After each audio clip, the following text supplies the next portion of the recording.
কখনই কি মনে হয়েছে যে ছোট ছোট জিনিসই আসলে ঘরটাকে বাড়ি বানিয়ে তোলে? এই রঙিন মালা, মাটির স্পর্শ, গড়া হাতে উষ্ণতায় জন্ম নেওয়া, ওপরে ছোট ছোট রঙিন বল, মাঝখানে একটা নরম গোলাপি পাখি যেন শান্তির বার্তা নিয়ে বসে আছে।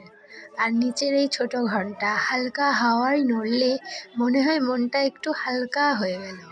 এটা শুধু একটা হোম ডেকর না, এটা সময় নিয়ে বানানো একটা অনুভূতি।